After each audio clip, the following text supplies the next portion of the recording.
Hey guys, this is Dardamos with Dardamos Dominions, and we're here with Saquenay. Our other two co-hosts ran away from our awesomeness, so say hi, Saquenay. Hello, everybody. And hopefully, since they're gone, we're going to get through more than one episode, although, you never know.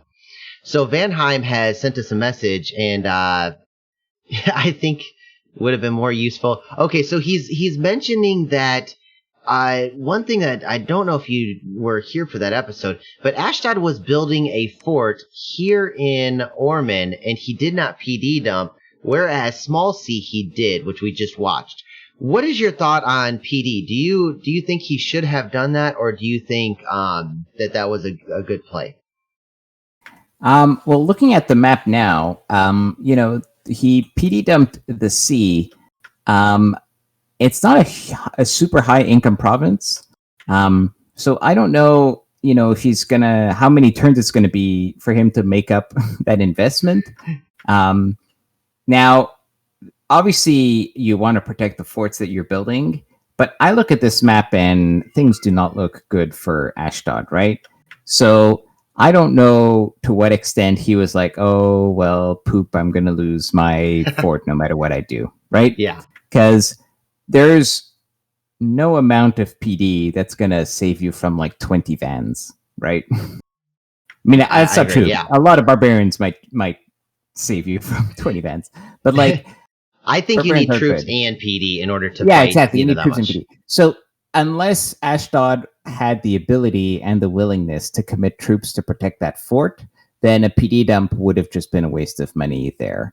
Whereas the PD dump underwater was more of a sure value, right?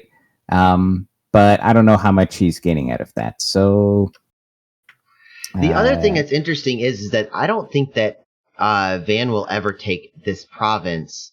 At this point, I think that this province will probably be ignored. At least I would if I were Van. I'd just be like, fine, you can have the water.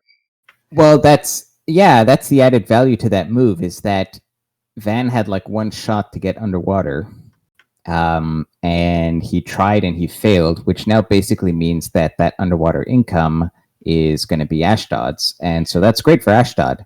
In particular, that province right there, the middle one, which has some decent income. Oh, jeez. So that's great. Like for land nations, you got to find the right coastal province that has like amphibian troops and stuff. It's a pain, and it's gold you don't want to spend. So in that sense, the PD dump was good because it basically secured all three underwater provinces. Yeah, and look, it leads right into a fort that Van is not. I mean, like Van could come all the way down here, but it's a 200. So he's securing himself 400 gold by that PD dump. Yep. So maybe it is worth it in the end. I'm impressed. It's really actually not a bad idea.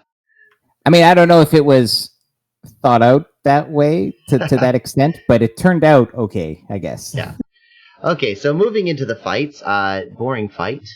Okay, so and he took your advice and went with one PD at this point. And it sounds like Van's doing the same thing. Alm is pinging a throne. So you are Alm, and you come across this. How happy or sad are you? So let's look at the mages. We got to look at the paths. So let's look at the other mages on that square. Okay, so tell me when you need to move on. Yeah, I'm liking what I'm seeing. So, let's see. We've seen three mages, right? There was Astral 2, Death 2, and there was a low elemental path guy, right? I think let's go through each and tell me what you think that they'll cast. Okay. Astral made, when you encounter a throne that has like wizards or sorcerers, usually Astral is your favorite, and elementals, especially like high fire, are your least favorite for most nations. And Death is sort of somewhere in between. But low elemental paths like that are not an issue. So the scariest thing probably for like let's say turn 15-ish, which is roughly where we are. I'm trying to take my first throne. The scariest thing is big fire elementals. Okay. Those just wreck your day. Now, this guy only has fire 1. So this guy's not scary at all. You're very happy to see this. Oh, that's right. He can't get there because he has to spend 1 for Phoenix Fire, sorry, what's the fire booster? Phoenix Power. Phoenix Power, and then he would need 2 to make a big elemental, correct? Yeah, so he can. So he can make little elementals, which he will, but little elementals are fine. So that is totally manageable. So this guy is not scary in any way, shape, or form. Not really. Not in a huge way. Astral guys are not usually very scary. They'll do like Mind Burn and stuff like that, which, okay, you're Alm, you don't have good MR, but it's not like a communion. There's not like 20 of them. There's just one guy, so not a big deal either. You're going to take your lumps and move through them. Yeah. And death is... death can be an issue. Like sometimes, right now it's not an issue because there's just one guy. So he's going to do Horde of Skeletons, right? Yeah. All death mages do that. But it's not going to be a huge deal in this case. There's only one guy doing Horde of Skeletons. But if you are attacking a throne where it's like 4 death mages and they're all at least death 2, then that's a bit of skele spam. So you have to really account for that when you're planning like how many guys I'm going to bring to try to take this throne on. In this case, I'd be really happy as Ulm. It's the mages aren't going to be super strong, and it's a lot of indies, but it's like Bear Tribe. So if you click on like a random guy, oh my goodness, like a hatchet that does 16 slashing damage does nothing against Ulm troops, right? Merry Christmas, Ulm. Here's a free throne. Yeah. so this is a pretty easy throne to take. I mean, it's 97 Bear Tribe, so I think we might have missed one wizard, but no, we didn't. It's a Bear Tribe Shaman is the other guy. Yeah. I think it's 97 like dudes with hatchets, so you can't just bring like 20 Ulm dudes. Like you got to bring a decent army, but you should be able to take this without many casualties. So probably Swarm. They almost never do Swarm. Yeah, it's pretty rare that they do Swarm, actually. So he's either going to do, like, Sleeper Vine Arrow. Nothing as scary, though. Yeah, he'll do weird nature stuff. Yeah, I'm not too worried about this as Yep, importantly, like, those guys are so crappy, like, your flails are going to run into the Bear Tribe and just get a rout right away. Okay, Throne of Fortune, rating of good, bad, or so-so. How do you feel this one? Always good. Astral gems are always great, and adding luck to your scales is great. Now, I don't know what Ulm's scales are. He's got luck 3. Looks like he's got luck 3 already, so that is kind of wasted, but the Throne of Misfortune might be in play, which, would mitigate. It's over here. Yeah, so, it's not the worst. Yeah, it's not bad. Astral Gem's always nice. Can't complain. Also, don't underestimate the Dominion. Like, the extra candles are really, really good. Candles are really important in Dominions. Especially as Ulm. Did you have too much problem with you? I didn't get to watch the rest of your Ulm videos yet. Did you have a hard time pushing your Dominion as Ulm? Well, that game was... you should definitely go to the end, because that game just turned into, like, a pretty kind of gruesome war between me and Jotunheim. So Dominion was like, let's just say Dominion was the least of my issues. But yes, as Ulm, well, the reason you struggle with it is because as Ulm, you don't need to build temples to recruit anything. So you're not like incentivized to build them, other than just for the sake of having temples to push Dominion. Now, in Lucid's Atlantis game, you were playing as Tianchi, and I was playing as Ulm between the two of you guys, and you guys ended up being, the 2 largest nations. Now, Coconut, Vish, he subbed for me for like a week, and I came back, and he's like, I want this game, let me keep it. And so he stayed in there, but I think at the end of it, didn't you Dom kill him? I might have, or at least I don't know if I Dom killed him, but I think I had my Dominion over like Ulm itself, possibly. He plays like I do. If we don't need the temple for troops, we don't build the temple. And so yeah, this is something that I've learned, I think, not recently, but I mean gradually as I've played more and more Dominions. And there was a patch a while ago that changed how Dominion worked. And how candles worked and how they spread. and how they kind of accumulate. And candles. So I guess this we thought was going to be quick, but we could do like a specific episode dealing with candles. But you think about candles like a water building up or like a water level, right? So any place that can generate a candle, like a temple, but also your god or a prophet, right, is going to add a candle somewhere. And then the levels are going to kind of balance out, right? So if you have like high candles somewhere, they'll kind of spread out like water sloshing around in a reservoir. And then at the edges, you have conflict with other people's dominion. And to win that conflict, your level of candles, your water level, has to be higher than theirs. The way I look at it is like if you're making a dirt mound and you're scooping up dirt and you're putting on top. Some of it's going to stay on top, but the rest of it will try to kind of level off. Yeah, it'll trickle down, but it's more liquid than dirt. That's why I like the analogy of water. But that's right. But the reason it matters is because if you have 10 dominion and you're neighboring somebody with 3 dominion, it is impossible for them to make any headway into yours, whereas you are easily going to make headway into theirs. Mm-hmm. So in the early game, it's just like, 3 dominion, 1. Like the candles, it seems like insignificant. They're so small, it doesn't really matter. But you get to turn 40, turn 50, and now all of a sudden, your whole land is like 3-4 candles. Maybe your cap has 6. And your opponent, you're surrounded by walls of like 7 candles. You are screwed, my friend. Like, you cannot make up that deficit, even if you templed everything, every province you had, which is, it's going to be really hard to push your dominion out unless your nation has like some specific mechanics. So my mechanic is use troops to kill their temples. Sure, yeah. So yeah, obviously, right? That's a trade-off you can choose to make. You can choose to say, I'm not going to spend the gold on temples because I'm going to spend the gold on units that are going to go kill my opponent. That's legit. And to be fair, Ulm has great inquisitors, right?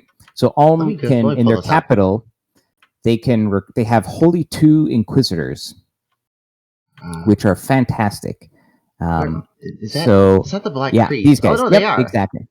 Okay. So an inquisitor, when you preach against opposing dominion, you double the level of the priest. So it turns him into a 4. Holy crap. For the purpose, not for preaching, but for preaching like against enemy dominion. So this allows you as Ulm to play low candles and have these guys on your border so that the opposing dominion will always succeed in pushing into your land, but then you'll be able to preach it out because, as it comes in, it's only like at a very low number of candles, and then it's easy for you to win the battle. So if you have your dominion, you have them research, and if it's somebody else's dominion, you have them preach. Yeah, or you can fight with these guys. Like they can do the Iron Blizzard. You give them 1 Earth Gem, they could do summon Earth Power and then Iron Blizzard, right? So they're not bad in combat. But obviously the Mage Priests are better. And the downside of them is that they're cap only. This guy not cap only would be nice. Yeah, but so the point is you can get away. Let's just say Ulm kind of maybe doesn't want to spend all their gold on temples, and this unit gives you a way to deal with one of the negative side effects of that strategy. Okay, so moving on beyond that. That was like goodness. A huge... We got sidetracked here. Oh, here's a little... Well, that's actually just a... I think every one of these videos we've had 3 or 4 sidetracks, but what's interesting, to me, these are... What I like about these videos so far is they've been almost independent podcasts where you can jump in at any point. I could stop numbering these, and I think that somebody could jump in and still enjoy the episode. Yeah, you just learned something about some random situation in Dominions. Take for instance, why the crap does he bring an army, while he's at war, mind you, he brings an army against this little group? Why is that? Well, it's not just a little group. So if we take a look at these troop types that he's fighting, there's a couple of different ones. There's Fiend of Darkness, which are actually some of the scarier ones. those, Yeah, okay, let's start with the Shade Beast up top at the okay. north Let's there. start there. Okay. All right. So first of all these guys are ethereal. I don't know if Van has magic weapons on his Vans. That's a good question. Let me move I don't know forward if real his quick. blood. Okay. Absolutely yes. Okay, so just them being ethereal makes them. Okay, let's go over because he does have the crossbows and he might even have Einheers. Yeah, he has Einheers. Yeah, he does have Einheers. But like, if he just brought crossbows and Einheers, that'd be rough times because only 1 in 4 attacks is actually going to do damage. That's why how ethereal works. Why do they say very hard and not just say like 3 in every 4 hits misses or something like that? Well, it's all in the manual. You just gotta read it. You just gotta look not it up anymore. In the The Dom 4 manual. The Dom 4 manual has this stuff. The Dom 5 they took things it has. Yeah, but okay, most of the stuff is there. Anyways, so they're ethereal, which makes them hard to deal with. Also, we're in a cave, and so it's dark. So units that don't have dark vision are going to be at a disadvantage. So they're like even harder to hit, right? Because your guys are going to have lower attack skills. Let me go to the Einheers real quick. Yeah, look at that. Like their spear is only a 9 to attack. If you click on the attack, you see that there's a -3 penalty due to the darkness. These aren't. Yeah, those are Huskarls. But anyways, the point is. They? Oh, okay. Yeah. Because I thought that's a little low for a 9 here, but still. Oh, they're. Those are skin shifters. Where the point is, if you're just bringing regular troops or sacreds that don't have magic weapons, the combination of dark vision or spirit sight, the combination of darkness and ethereal is going to make it really hard to hit these guys. And yeah, they have dark power, so they happen to have better stats too. Now, offensively, these undead ethereal guys aren't like super scary. I mean, a 14 attack, 15 damage is nothing to scoff at. And by the way, the special feature is that if you get killed by this attack, then you kind of come back as a soulless and then fight your former friends. So those do kind of hit hard. If we look at the little shade dudes in the bottom, they don't hit too hard, but they have steel strength, and that will literally. Is that permanent? I believe it is. Holy crap. It usually is. The steel strength effect typically is permanent. So I mean, I'm sorry if I'm. I think you're right. I am 100%. It is. And so that's a problem if you're fighting these guys with like your sacreds. And now this is a small group of them, right? But they have a high attack score. They're going to land their attacks often. So you can imagine a nation where they're like early on in expansion, you run into these guys and you have like 20 sacreds and you send them in and you win the battle. But now half of your sacreds are like really weak. And whereas they were normally doing, I don't know, 18 damage a hit, now they're doing like 12 damage a hit because they got drained strength. You might not realize that. And then you go and fight your first war and like your squad of sacreds is, it's like not a bad day. And then here you have even nastier guys, Fiends of Darkness. These are pretty scary. They're flying. 2 attacks, which if you click on it, the Venomous Claw, you'll see has just a nice little poison built in. 30 hit points flying. Are these ethereal? No, they're not ethereal. Okay, so there's at least some goodness in this. But this is scary. So this means that to take this on, you should script properly, have some guys on hold and attack flyers. In fact, that's what I would do. So first of all, the Fiends of Darkness don't always appear with this indie pop type. Sometimes you don't have any. But in this case, you do. So you can tell that from the scouting report.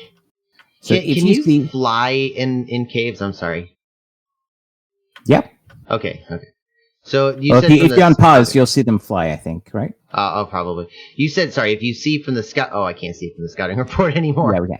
Right. So, but if you knew you were about to fight these, so let's see where they land. Oh, they're on guard commander. Okay. Okay, so not so scary after all. Yeah, because they were on guard commander. But yeah, I think the other thing to do is it's useful to use your profit to expand to these undead provinces because obviously they're Holy 3. So if He you doesn't happen to have have his your here. yeah, Okay. I'm just saying, like, if you encounter that, then consider bringing your profit. Yeah. And So- he brought a largish army, but it meant that at the end of the day, he did not. Yeah, did anybody lose strength? Maybe some people did. Yeah, I'm not. It would take me a while to go through and Yeah, see, probably but not. I don't. Oh yeah, there we go. So Wait, that's no attack. strength. Oh, that's attack. Okay, never mind. No, it's Yeah, I fine. have no clue. So if I we have look no at the clue. report, There we go. There Soul we and go. strength. Two, Permanently reduced strength. There you go. Yeah. So yeah. So if we look at the report, he lost. Oops, not that one. Okay, there we go. Even with more, he did have Einhir somewhere. But even with that, he still lost 8 guys. Yeah, he lost 6 Einhirs. Einhirs are valuable. They're some of your best units after your Vans, right? So, or even better than your Vans, depending on what your bless is and what the matchup is. That's sending that's sending an army, and he's still losing about 200 gold worth of troops. I mean, maybe there was a better script here. The crossbowmen weren't doing much. In fact, I wouldn't be surprised if the crossbowmen did cause some friendly fire here. Yeah, I'm not exactly sure what he could have done differently. Oh, the crossbowman going into this pile could... Yeah, in fact, we can literally see one right here getting knocked down on this poor dude right here. That's hilarious. Yeah, exactly. Okay. So maybe from that... I don't know, 8 and 8? Huh. So yeah, I don't think... I just think that these guys are that scary. I mean, there are ways to deal with them. I guess I'm saying don't underestimate them, right? Is the moral of the story here. Okay, boring attack. This was actually decently impressive. 14 versus 51, not taking too many losses. Yeah, well, remember I mentioned that how like when we talked about that throne being good because it was just like 97 wolf tribe. This is why, right? You know what's funny is this is almost as much as the other PD dump. Do you remember the PD dump from last turn? And it's about the same number of guys, too. There's like 11 compared to 14 here. Gold absolutely in Ashdod's favor. And yet it kind of shows, it kind of contrasts how you want to pick your independence based on your nation. Well, also, like the Ashdod doesn't have like the protection here. So the reason this works is because the Wolf tribe, they barely do chip damage to the Ulm guys, right? Yeah, and it's kind of interesting though, because I mean, same gold cost, but the only thing that's different, and it's a big thing, is the nation. Like you said, it depends. It's the protection. It's the and so kind of interesting. Yeah, for sure. So moving on. Bloodhenge druids. Okay, really quick, because actually we're doing fairly well on time. I'm kind of surprised. This can be a scary indie nation, not indie nation, but indie pop type to deal with. The cockatrice is actually a terrifying unit. The petrifying gas, if you click on it, is a beam. It's a beam? Oh my goodness, I want to see this. No, unfortunately it dies. So beam attacks are like these AoE, like just beams in front of the unit. And this one does petrify. And the way petrify works is first there's an MR check to see if you get petrified. And if you do get petrified, you basically get turned to stone. You have your protection gets buffed actually for a number of turns. But then after the number of turns, you have another MR check. And if you fail it, you just die. It's also an Earth 5 spell that you can cast in battle if you have high Earth magic. But these guys have it in a beam. And have you seen the LA Falegra beam weapon dude that like shoots beams out of his eyes? No, I haven't seen him in combat. There's a few beam guys. You can summon. So in high conjuration, you can summon some beam guys, and you can get cockatrices with blood nature, whatever it's called, crossbreeding. Now, why else is this province scary? Like, what makes this scary? So besides the cockatrices, you also have a couple of other NPCs that can be scary, although there aren't any now. But you can get these like vines, these kind of tentacle trees. Dark vines. That's what I was kind of surprised that there weren't any around. So those are scary because they have a boatload of hit points.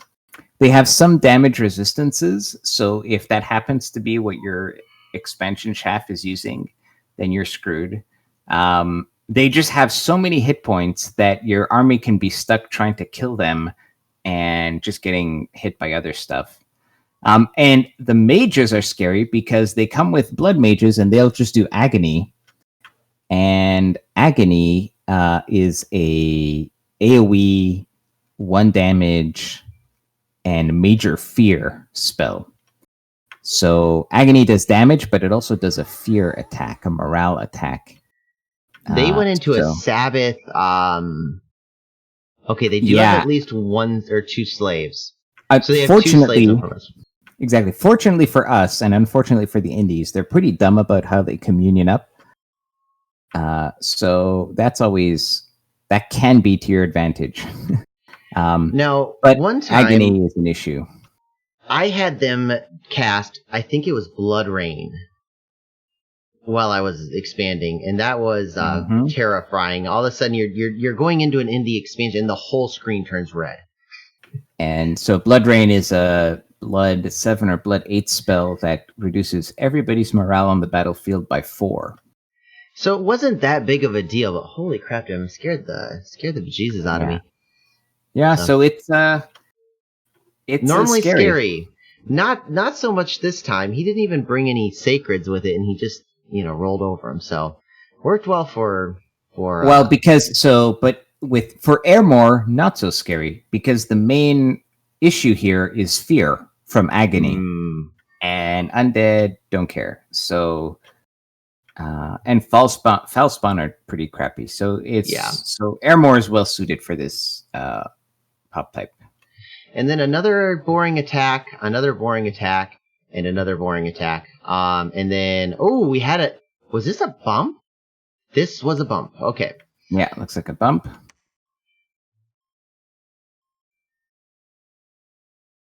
Okay, so what is in this matchup between Satis and Airmore? If this turned into a general war, who do you think would be at an advantage? So Airmore is a very sort of asymmetrical nation. I think depends what phase in the game, right? But if like an Airmore player is left undisturbed for a long time, compared to a Satis player left undisturbed for a long time, like Airmore can really snowball out of control. Especially if you think that even late game. Well, how does Airmore go late? Because I've always been told that number one problem with Airmore is research. Well, early, yes, but okay. So Airmore, late game Airmore, there are a lot of things about Airmore that are problematic. Not the least of which is nobody wants to attack them because you don't get anything out of attacking them, right? So that's a huge asset to Airmore, right? Like if you win the war against Airmore, you got nothing. That is like the win condition, is you are no better off than you were before. The losing condition is that you lose, and so you're worse off. But like the winning condition, you didn't get anything. You just got like empty forts, right?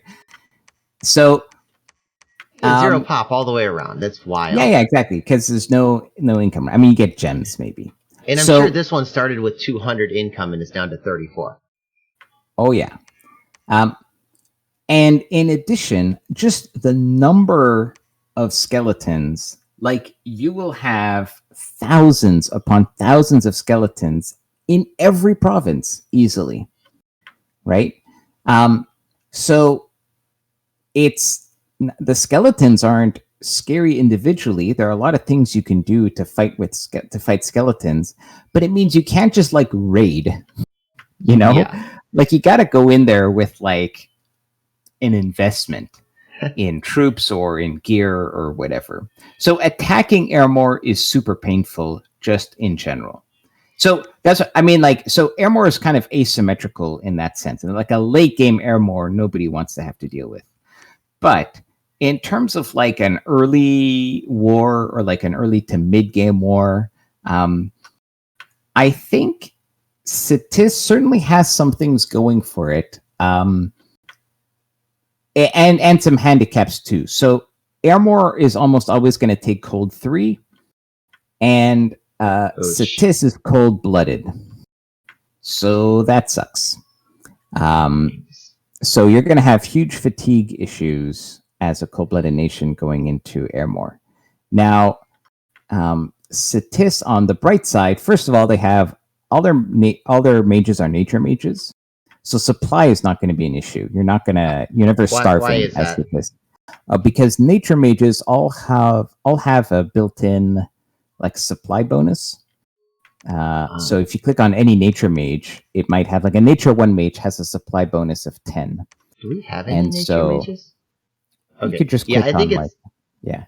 I think you're right. I think that it is a supply of 10 per nature level. Per like nature level, yeah. So whether it's shaman or marshmasters or whatever you're bringing as Cetis, you're going to have plenty of supply, so your troops aren't going to starve, and that's a big deal because that's one of the issues for a lot of nations if they're attacking Airmore.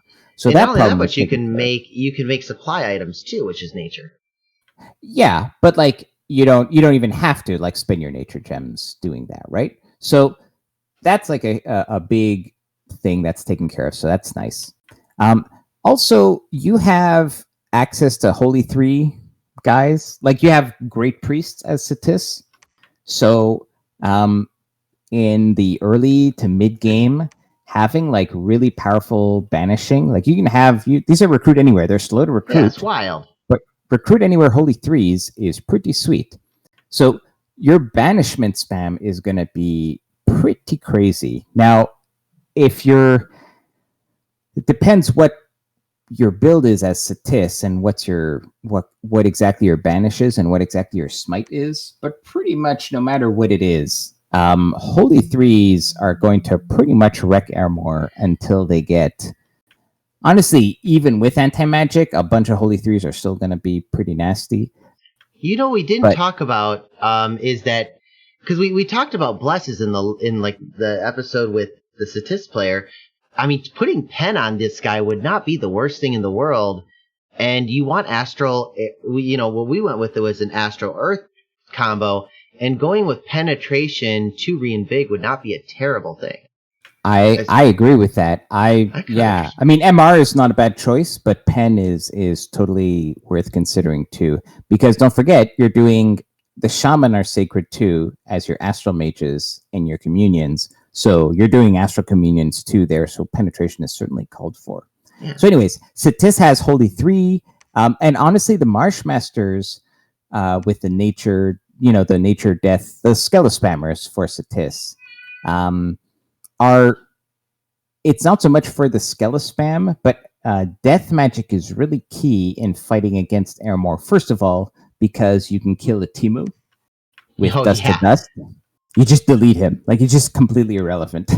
Doesn't matter what you're blessing. No MR check, just you die. Like, where's the precision 0? So it can miss. Yeah, you just have 2 guys advance a cast, but like, because he's gonna pause. He's gonna like fight dudes. Yeah, he's gonna fight dudes. He just stands still. You advance cast spells, you kill him. So. That's important, because if you don't have death magic, a team is going to wreck your day. But if you do, then he's just dealt with. And then later on, like you'll do Wither Bones. Wither Bones, right? Yeah, exactly. So, I think Cetis has a good kit to deal with Airmore. I think there are some glaring weaknesses, like the cold-bloodedness. but I think it has the potential to work out. I haven't, honestly, I'll let you know soon because I'm in a game right now where there's a Satis player who's thinking about going up against Airmore. So I'll let you know how that turns out for for those two. But yeah, I think there are worse matchups. So real quick, you have Ashdod and Van fighting in your north. Pan is not at war. Ulm is in your south. Airmore's in the east. And just to note, this is a almost 200 gold province with, obviously with a farm of plenty from the looks of it, and a fort going up. Do you attack Airmore? I think, let's assume that there's a nice snap going with Ulm in the south, right? And with Pan to the west, right? Let's suppose that you're on peaceful terms with those neighbors. I think he has naps with both of these players. I could check, but I assume that he does. Yeah, let's assume, just for the sake of argument here, that you have naps with your players and you're looking at who you would attack next. I don't know if you go one-on-one into Airmore. I